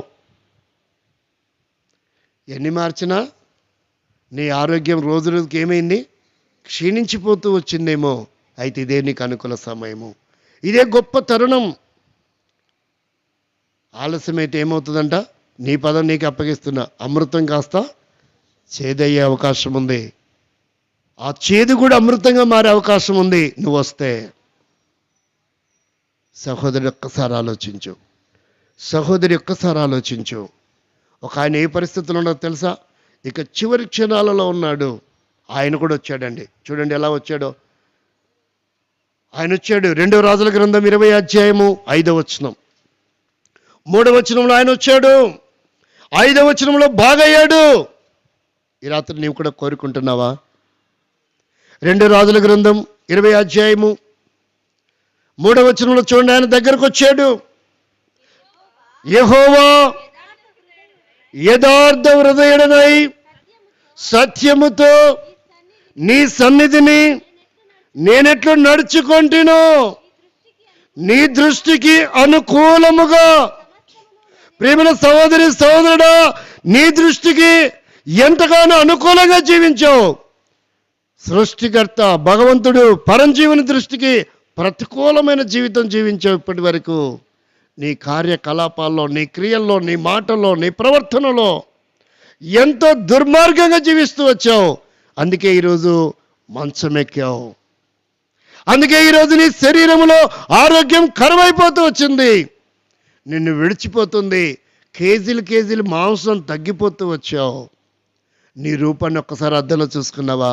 ఎంత అందంగా ఉండేవాడివో, ఎంత అందంగా కనపడేవో. సహోదరి, చర్మములాగే ఉంది, ఎముకలాగే ఉన్నాయి, కానీ కిలోలు మాంసము ఎలా పోయిందో కరిగిపోతూ వచ్చింది. అదే ఒక పశువుకైతే కిలోలు చర్మం మొలిచిన తర్వాత మాంసమును అమ్ముకుంటాడు. అలా కిలోలు తగ్గిపోతుంది అతను అమ్మినందువలన. కానీ నీ మాంసం ఎవడు అమ్మలా? 80 కేజీలుండే నీవు, 70 కేజీలుండే నీవు, 60 కేజీలుండే నీవు ఎంత చక్కగా, అసలు నీ అంత అందంగా మరి ఊర్లో ఎవరు ఉండలేదు తెలుసా? అలాంటి వాడు ఒక్కసారి ముఖం చూసుకు ఎలా మారిందో. సహోదరుడా సహోదరి, ఎంతగా అందవికారంగా మారుతూ వచ్చావో. మరలా అదే వైభవం పొందాలనుకుంటున్నావా? అదే సొగసు సౌందర్యం నీకు కావాలనుకుంటున్నావా? అదే పూర్వపు వైభవంలో నీవు ఉండాలనుకుంటున్నావా?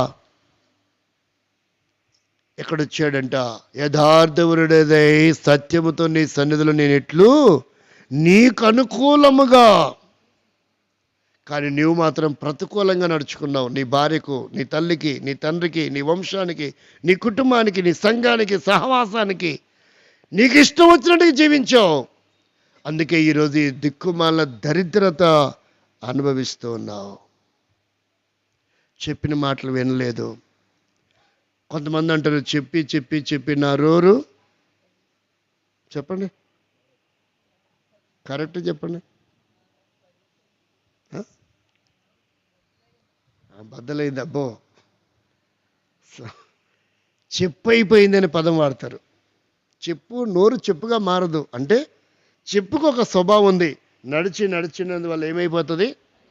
అరిగిపోయే స్వభావం ఉంది. అంటే నా నోరు కూడా చెప్పి అరిగిపోయింది అని చెప్పడానికే చెప్పైపోయింది అనే పదాన్ని వాడారు.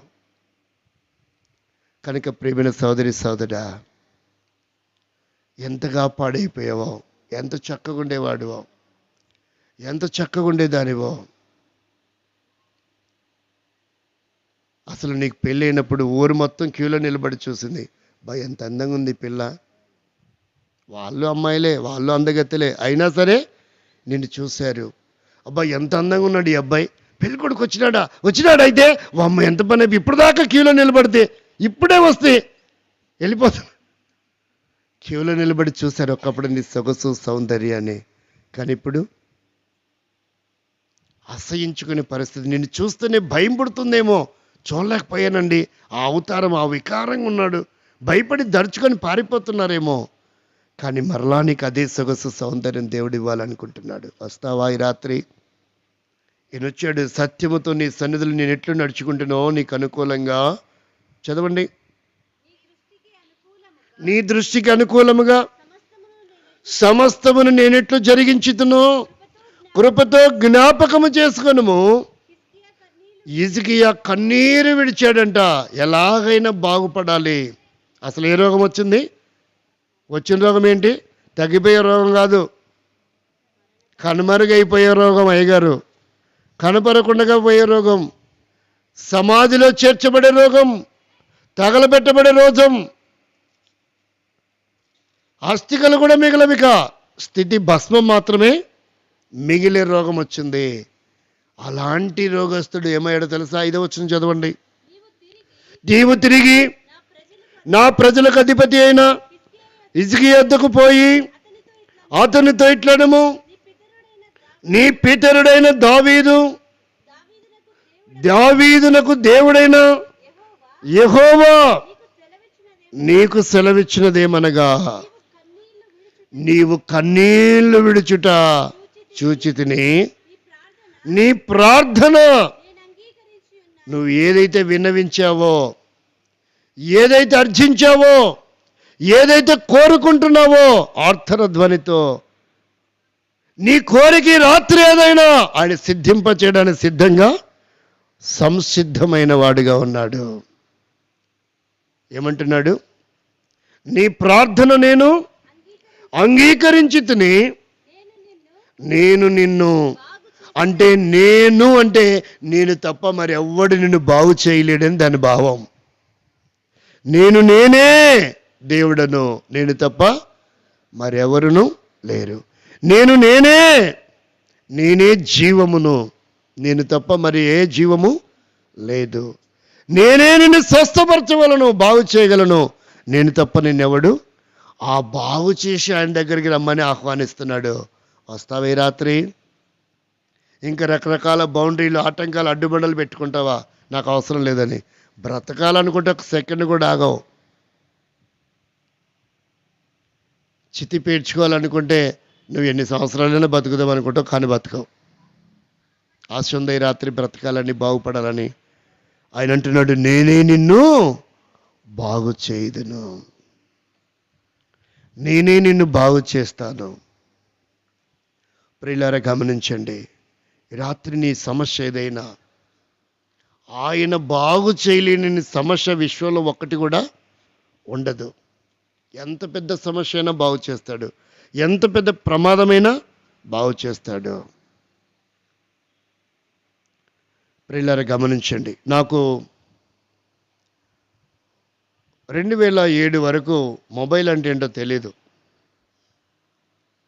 అప్పుడు దానికి ముందు ముద్దు సెట్ ఒకటి వచ్చింది, నోకియాది 1100, అది వైట్ కలర్లో ఉంటుంది.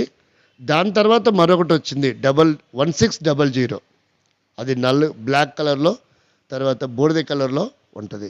అప్పుడు ఏ బస్సులో చూసినా, ఎక్కడ చూసినా ట్యూ ట్యూ ట్యూ ట్యూ ట్యూ అని వచ్చేది వాయిస్. అప్పుడు అవేలేండి, బారుగుండే ఫోన్లు లేవన్నమాట. ఒక వ్యక్తి, ఆయన పేరు నరేంద్ర, క్యాన్సర్తో చివరి స్థాయిలో ఉన్నాడు ఆయన. మరి నా గురించి ఎలా తెలిసింది. నాకు సమాచారం వస్తే, వాళ్ళు ఏలూరు రోడ్లో ఉన్నారు, రామవరపాడు దగ్గరలో, నేనేమో భవానీపురంలో ఉంటాను. సైకిల్ కూడా లేని పరిస్థితులు ఆ దినాల్లో నడుచుకుంటూ వెళ్ళాల్సి వచ్చేది. ప్రార్థన చేస్తూ వచ్చాం. డాక్టర్ అన్నాడు, బయాప్సీ తీసి అన్నీ అయిపోయినాయి, ఇంకా మేమేం చేయలేమండి, 4వ స్టేజ్ కూడా దాటిపోయింది. ఈయన రోజులు కాదు గంటలు కూడా బ్రతుకుతానికి గ్యారెంటీ లేదు, తీసుకెళ్ళిపోండి అన్నారు. ఆ పేషెంట్ తీసుకొచ్చి ఉపవాసం ఉండి 7 రోజులు ప్రార్థన చేసినాం. ఆ దినాలు అంత సేవ లేదు నాకు. నా సేవ 2007 ముగింపు దినాల్లో ప్రారంభమవుతూ వచ్చింది. కాబట్టి వారమంతా ప్రార్థన చేస్తూ వచ్చాం. దేవుని స్తోత్రం. 7వ రోజు ప్రార్థన అయిపోయింది. 8వ రోజు హాస్పిటల్కి వెళ్ళి మళ్ళీ టెస్టులన్నీ చేయించమన్నాం. 8వ రోజు హాస్పిటల్కి వెళ్ళి టెస్టులు చేస్తే అసలు ఏది లేదు, అన్నీ నార్మల్. డాక్టర్ అనంట, ఎందుకు వచ్చావు నువ్వు అంటే, క్యాన్సర్ అని చెప్పారండి, నా భర్త బతకరన్నారు. అవునా, అసలు ఇది క్యాన్సర్కి కణాలకు సంబంధించింది ఒక్కటి కూడా లేదేంటి? ఏది పాతవి రిపోర్ట్స్ ఏమైనా ఉన్నాయంటే కట్టలు కట్టలు తీసుకెళ్లారు. ఎక్కడ చూపించినా కూడా క్యాన్సర్ క్యాన్సర్ క్యాన్సర్. అప్పటికే డౌట్ వచ్చింది దానికి. సరే మళ్ళీ బయాప్సీ తీసి చూద్దాం, ఎందుకంటే ఇంతమంది ఇచ్చిన డాక్టర్ల సర్టిఫికెట్ ఏంటి ఉంది, క్యాన్సర్ చివరి స్టేజ్ అన్నారు, 4వ స్టేజ్ కూడా దాటిపోయిందన్నారు. 7 రోజుల తర్వాత ఏం జరిగింది, బయాప్సీ తీస్తే అసలు క్యాన్సర్ కణం ఒక్కటి కూడా అయినలో లేదు. ప్రియులారా, దేవుని స్తోత్రం. అప్పుడు కాంటాక్ట్ చేయడానికి కష్టమవుతుంది. ఈయన నడుచుకుంటూ రావాలని ఒక మొబైల్ ఫోన్ కొన్నారు. అదే ఇప్పుడు మీ ఊర్లో చాలామందికి ఇచ్చిన నెంబర్ 163 అనే నెంబరు వాళ్ళు బహుమతి చేసిందే. కాబట్టి ప్రియమైన వాళ్ళు, అంటే మొబైల్ పోయిందిలే, నెంబర్ మాత్రం అదే వాడుతూ ఉన్నాను. దేవుడు ఎంత అద్భుతం చేయడానికని నీ కోసం సిద్ధంగా ఈ రాత్రి వెయిట్ చేసి ఉన్నాడు. నిన్ను ఎలాగైనా బాగు చేయాలి. నువ్వు వస్తావా? యాకోబు పత్రిక 4:8 ఇలా రాయబడింది, దేవుని యొద్దకు రండి, అప్పుడు ఆయన మీ యొద్దకు వచ్చును. మీ ఇంటికి రావడానికి సిద్ధంగా ఉన్నాడు, ఎలాగైనా నిన్ను బాగు చేయాలని. నువ్వు మనస్ఫూర్తిగా నీ మనసులో దేవుని యొద్దకు వస్తే దేవుడు నీ దగ్గరకు రావడానికి సిద్ధంగా ఉన్నాడు. ఆయన మనస్ఫూర్తిగా నువ్వు ఆయన దగ్గరికి వస్తే, అయ్యా నిన్నే నమ్ముతా, నీ మీద ఆధారపడతా, నువ్వు చెప్పినట్టు చేస్తా, నా బ్రతుకు మార్చుకుంటా, నన్ను ఎలాగైనా బాగు చేయి, నా కుటుంబాన్ని బాగు చేయి, నా సమస్యని బాగు చేయి, నా వాహనాన్ని బాగు చేయి, నా సంతానాన్ని బాగు చేయి, నా అల్లుడిని బాగు చేయి, నా కోడల్ని బాగు చేయి, నా మనవరాల్ని మనవన్ని, నా భర్తని భార్యని, నీకు ఎవరున్నారో ఏదుందో. ఒకవేళ నీ పొలం ఉందా, కరువు కాటకాలతో పాడైపోతుందా, విపరీతమైన తెగులతో నింపబడిందా, అనుకున్న పంటకి రాకుండా దిగుబడినంత నష్టపోయావా, ఒకవేళ పండితే సరైన రేటు లేకుండా పోయిందా, ఒకవేళ అది నీ వ్యవసాయమైనా సరే తిరిగి ఆయన మరలా నీకు ఇస్తాడు. యోవేలు గ్రంథం 2:25 ఏది బాగైందో నీ జీవితంలో, ఏది పాడైపోయిందో నీ జీవితంలో, దాన్ని బాగు చేయడానికి దేవుడు సిద్ధంగా ఉన్నాడు. వస్తే నువ్వు ఆయన దగ్గరికి. చదవండి, నేను ముగిస్తాను. మీరు కడ్పార తిని తృప్తి పొంది మీ కొరకు వింత కార్యములను జరిగించిన మీ దేవుడైన యెహోవా నామమును స్తుతించినట్లు నేను పంపిన మిడతలు, గొంగలి పురుగులను, పసరు పురుగులను, ఇవి ఎవరు అంట, దానికి అయ్యే రావట్లా. నిన్ను ఎలా కంట్రోల్ చేయాలో దానికోసం ఇవి నీ పొలం మీద పడుతున్నాయి, నీ సమస్య వస్తుంది. నేను పంపిన నా మహాసైన్యమును తినివేసిన సంవత్సరముల పంట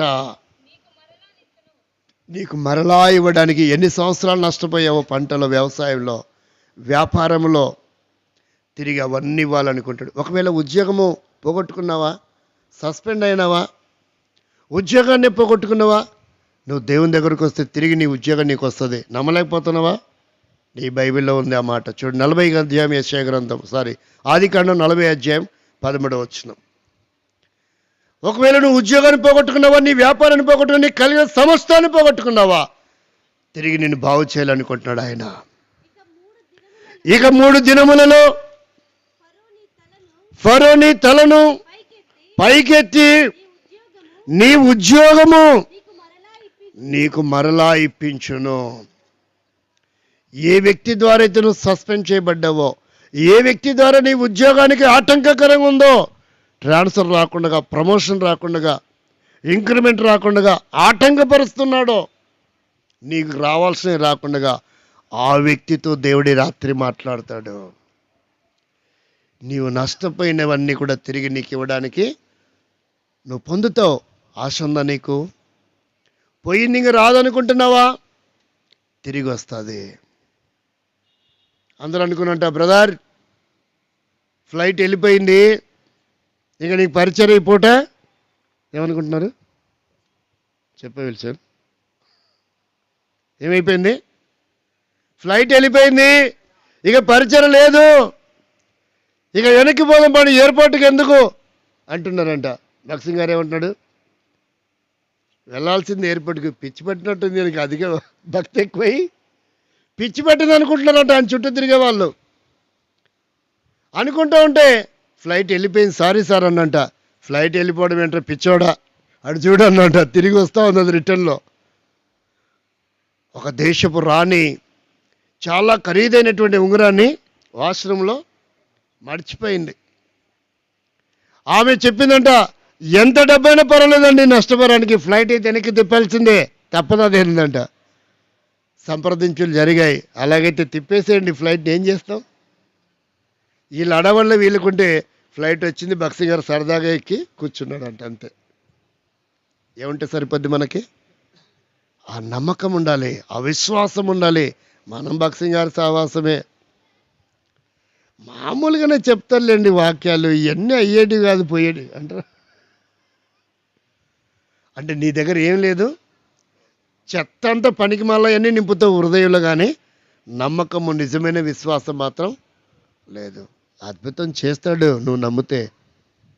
భక్సింగ్ గారికి మాత్రమే దేవుడు కదా ఆయన, జాషువాకు మాత్రమే దేవుడా? అందరికీ దేవుడు ఆయన. మన సామర్థ్యం మన దగ్గర ఉంటే ఆయన మనల్ని వెతుక్కుంటూ వెంటాడుతూ వస్తాడు. కాబట్టి నువ్వు ఏ విషయంలో అధైర్యపడదు. నాకు ఇది కావాలా ప్రభా నువ్వు అడిగంతే.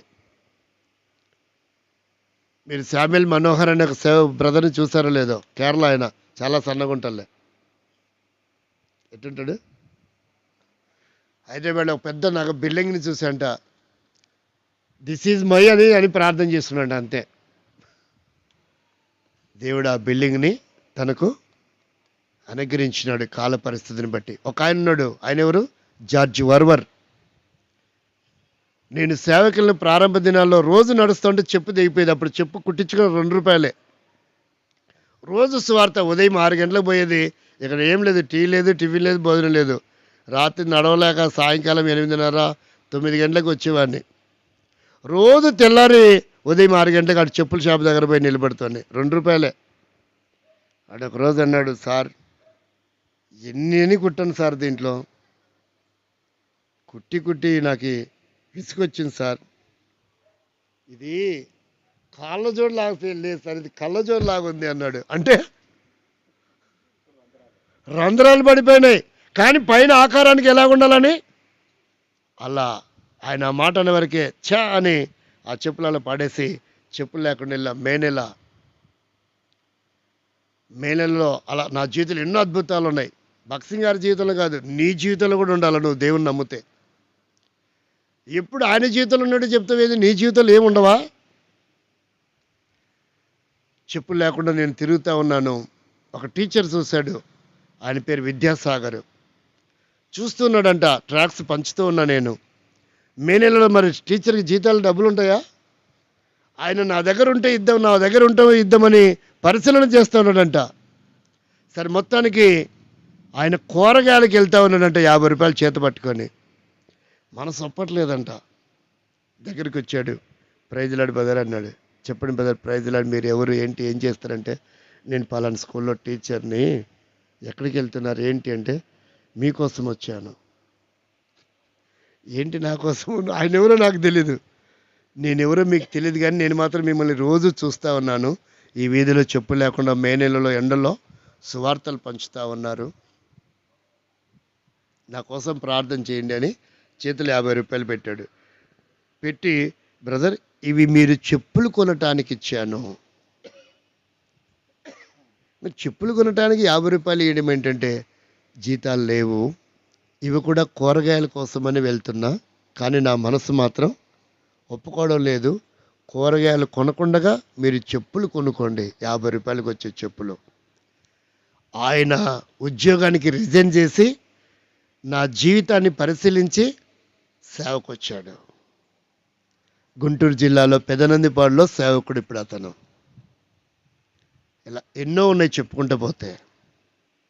ప్రేమైన వారలారా, మనము ఆయన దగ్గరకు వస్తే చాలు, ఆయన మీద సంపూర్ణంగా ఆధారపడితే చాలు. డాక్టర్ దగ్గర పోయి ఏమన్నా చేయను, ఎంత జబ్బైనా పర్వాలేదు బాగు చేయంటే ఆడు శవాన్ని అప్పగిస్తాడు ఆపరేషన్ చేసి. అదే ఈయన దగ్గరకు వచ్చి, నీ దగ్గరకు వచ్చామయ్యా, నీ మీద ఆధారపడుతున్నావు, ఇదిగో నా బతికిది, నన్ను నేను పడవేసుకుంటున్నా, నన్ను బాగు చేయవా అంటే ఖచ్చితంగా ఆయన కరుణామయుడు, కృపా వాత్సల్యత గలవాడు, దయా దాక్షిణ్యపూర్ణుడు, ప్రేమామయుడు. నీ వేదనను ఆయన సమగ్రవంతంగా అర్థం చేసుకోగలడు. నిన్ను బాగు చేయడానికి ఆయన సిద్ధంగా ఉన్నాడు. చివరి మాట చదివి ప్రార్థన చేస్తాం. 107వ కీర్తన 20వ వచనం. 107వ కీర్తన 20వ వచనం. ఆయన తన వాక్కును పంపి ఏమవుతుందంటండి. కాబట్టి ఈరోజు యేసుక్రీస్తుని పంపటం వలన, యేసుక్రీస్తు ఈ లోకానికి వచ్చటం వలన ఎంతమందో దొంగలు, దోపిడీదారులు, తిరుగుబాటుదారులు, గజ దొంగలు, క్రూరమైనటువంటి స్వభావం గల వారు బాగైనారు, బాగా అవ్వలేదా? వారిని ఏ కులము, ఏ గోత్రము, ఏ వంశము, ఏ రాజరికము, ఏ రాజకీయ పార్టీ, ఏ ప్రభుత్వం బాగు చేయలేదండి. వాళ్ళు బాగా అవ్వాలంటే ఎక్కడికి వచ్చింటారు? యేసునామము దగ్గరికి వచ్చిన వారే. యేసునామములో ఏముంది? యేసునామములోనే నీకు స్వస్థత, యేసునామంలోనే నీకు ముక్తి, యేసునామంలోనే నువ్వు బాగుపడతావు. మరి ఏ నామము వలన నీకు జీవితంలో ప్రయోజనం ఉండొచ్చు? నామాలు మేము వాటి కూడా చెప్పట్లేదు. నువ్వు బాగుపడాలనుకుంటే ఈ నామం దగ్గరికి రావాలి. నువ్వు క్షేమంగా ఉండాలంటే, సుఖంగా ఉండాలంటే, ఆయుష్కాలం పొడిగించబడాలంటే, ఆరోగ్యంగా ఉండాలంటే, నరకం తప్పించుకోవాలంటే, నీ కష్టాలు, శ్రమలు, వేదనలు, నిట్టూర్పుల నుంచి నువ్వు క్షేమాన్ని పొందాలనుకుంటే, మనశ్శాంతి పొందాలనుకుంటే యేసునామమే శరణ్యము. మరి ఏ నామంలో నీకు ముక్తి పొందలేవు. ఆయన అంటున్నాడు, తన వాక్కును పంపి ఏం చేస్తాడంట? బాగు చేస్తాడు. కాబట్టి ఈ వాక్కు నీ దాకా వస్తుంది. ఏమొస్తుంది? ఈ వాక్కు ఈ శబ్దంతరంగా నీ చెవికి రుచికరంగా మ్రోగుతూ ఉంది. నిర్లక్ష్య పెట్టకు, అలక్ష్యం చేయకు, నాది కాదు అనుకోకు. ఒకవేళ ఈ రాత్రి నీకు చివరి రాత్రి ఏమో, ఈ రాత్రి నువ్వు తీర్మానం చేసుకుంటే నీకు కూడా 15-20 సంవత్సరాల ఆయుష్కాలం పొడిగించబడుతుందేమో. ఇంకా నిర్లక్ష్య పెడతావా? ఆయన వాక్కు నీ దగ్గర పంపించాడు, నీకు ఇష్టం లేదు, నువ్వు రావు. కాబట్టి ఆ దేవాది దేవుడు నిన్ను ప్రేమించి ఈ వాక్కుని నీ చెవికి దాకా తీసుకొని వస్తున్నాడు. ఇష్టపడతావా? నువ్వు 2022 సంవత్సరాల క్రితం నిన్ను బాగు చేయడానికి, నేను నరకము యమగుండం తప్పించడానికి ఆ కలువరి సిలువలో చివరి రక్తబట్టు దారపోస్తూ వచ్చాడు నిన్ను బాగు చేయాలనే, నువ్వు సుఖ సౌఖ్యాలు, భోగభాగ్యములు అనుభవించాలనే. ఆ నామాన్ని అంగీకరిస్తావా? సూక్ష్మ మోక్షం. యేసు ప్రభా, నేను కూడా ఆ ఇజికియా లాంటి జీవితంలో ఉన్నా, నేను కూడా ఆ దావీదు లాంటి జీవితంలో ఉన్నా, నేను కూడా ఆ పెద్ద వెంకటేశ్వరరావు లాంటి జీవితంలో ఉన్నా. ప్రభా, నేను కూడా నీ వైపు చూస్తున్నా, నీ దగ్గరకు వస్తున్నా, నీవే నాకు శరణ్యమని నమ్ముతున్నా. నన్ను బాగు చేయవా, నా కుటుంబాన్ని బాగు చేయవా, నా సమస్యల వలయం నుండి నన్ను బాగు చేయవా, ఈ వేదన భరించలేకపోతున్నా అని నువ్వు కనుక హృదయపూర్వకంగా అడిగితే యేసు రక్తం నీ దోషములన్నిటి నుంచి నిన్ను కడిగి పవిత్రపరిచి నిన్ను స్వస్థపరుస్తాడు, నిన్ను బాగు చేస్తాడు. నువ్వు బ్రతికింపబడతావు. మరణమును, అపాయమును, ప్రమాదమును, నష్టమును, కష్టమును తప్పించుకొని సుఖ సౌఖ్యంగా జీవిస్తావు. మోకరించండి.